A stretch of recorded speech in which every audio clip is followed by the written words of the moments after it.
In James Truslow's Adams book, The Epic of America, he defines the American dream as that dream of a land in which life should be better and richer and fuller for everyone, with opportunity for each according to ability or achievement.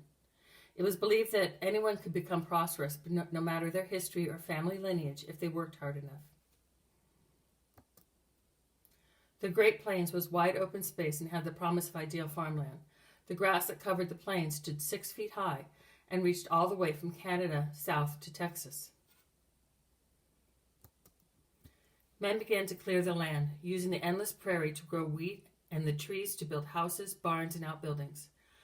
Congress passed the Enlarged Homestead Act in 1909 to encourage settlement. The Federal Farm Loan Act of 1916 enabled easy credit for farm machinery, and the introduction of gasoline-powered tractors rolled out from the assembly lines and rounded out the capitalist industrialization of wheat agriculture. Farmers took out many loans, planning to repay them their debts from the profits of their crops. World War I created new demand for American wheat in Europe, where exports from Russia had been cut off. Plowing was seen as profitable and patriotic. There were several economic causes that contributed to the Dust Bowl. The war ended and the price of wheat fell as supply sharply outpaced demand. Farmers sought to recoup their losses by planting more. There were brief rises in wheat prices, but in general they continued to plummet. The stock market crashed October 29, 1929. Seemingly overnight, the U.S. was plunged into the Great Depression. During the Depression, millions of workers lost their jobs. Many uprooted and traveled to the Great Plains to work by the sweat of their brow to feed their families, only to find the region saturated with others trying to do the same. Little did they know what was to come from damage that had been done to the land from overplowing and grazing, combined with unique weather patterns.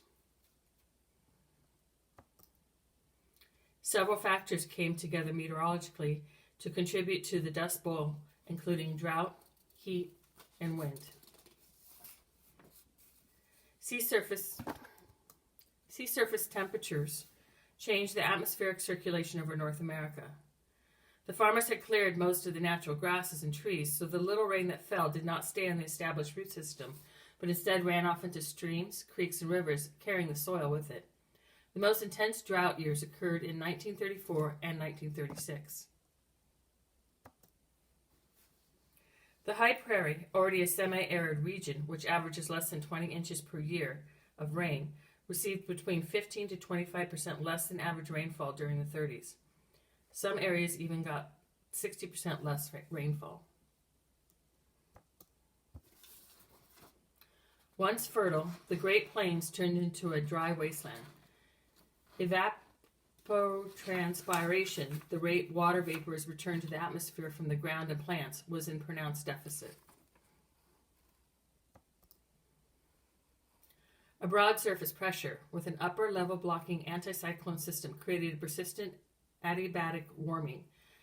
A meridional jet stream in the lower troposphere blocked moist, warm tropical air from the Gulf of Mexico and the Caribbean Sea. Springtime saw little rainfall, and the hot summers began earlier than normal. Of the 13 summers that were classified as exceptional heat waves across the Great Plains, 8 occurred in the 1930s. There was no evaporative cooling due to the drought. Winters were especially long and cold. Here's a NASA illustration that shows a typical jet stream and the difference of what happened in the 1930s. The jet stream was much further south than normal and not picking up the Caribbean and the Gulf of Mexico moisture.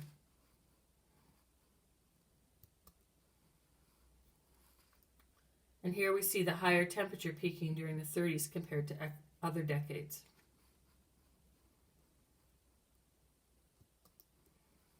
And again, the unseasonably hot summers peaking in the 30s.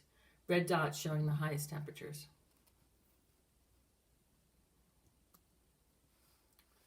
With no trees, mountains, or much change in the flat terrain, the wind whipped through the Great Plains. In 1932, 14 dust storms were reported, and in just 1 year, the number increased to nearly 40. In the spring of 1935, the wind blew 27 days and nights without stopping. Weak vertical wind shear during dust events isolated updrafts from the low-level moisture supply. This created more frequent dry, hot southwesterly winds across the Great Plains from Mexico and the southwest.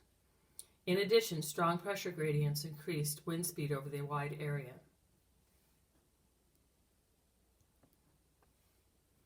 In this graph, we see the number of dust storms reported between April 1938 and May of 1940.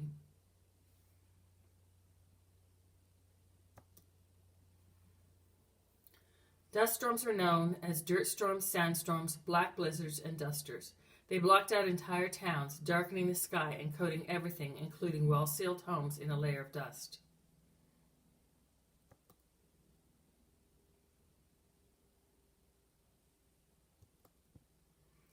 Black Sunday, October 4th, 1935. These photos were taken 15 minutes apart in Garden City, Kansas. The streetlights can be used for location references.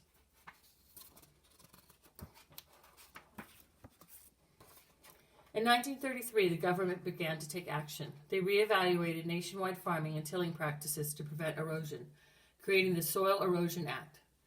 But they didn't grant full funding until 1935. As Hugh Bennett, the director of SES and a strong advocate for better agricultural practices, was giving testimony in front of Congress for the need of funding, a huge dust storm rolled into D.C. This darkened the skies midday and inspired the Senate to pass H.R. 7054, the Soil Conservation and Domestic Allotment Act of 1935. President Roosevelt ordered the Civilian Conservation Corps to plant more than 200 million trees from Canada to Texas. Farmers were educated on soil conservation and anti-erosion techniques, including crop rotation, strip farming, contour plowing, and terracing. By 1938, the effort reduced blowing soil by 65%. In the fall of 1939, the skies finally opened and rain fell. The dry fields became fertile once more.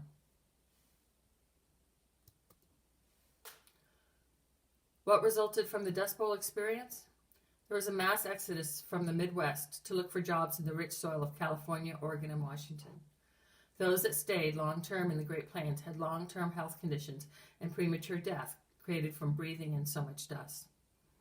The SCS, now the Natural Resources Conservation Service, promotes farming changes that addresses topsoil erosion, overwork of the land, irrigation, and crop diversity.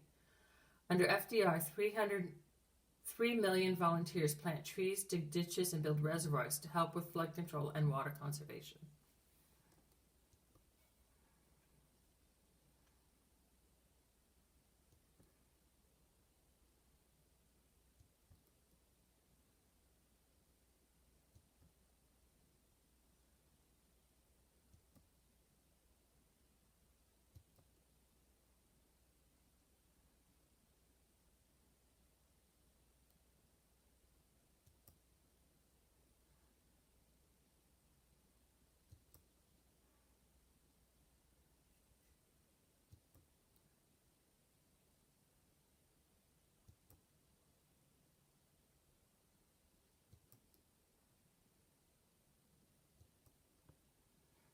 Thank you.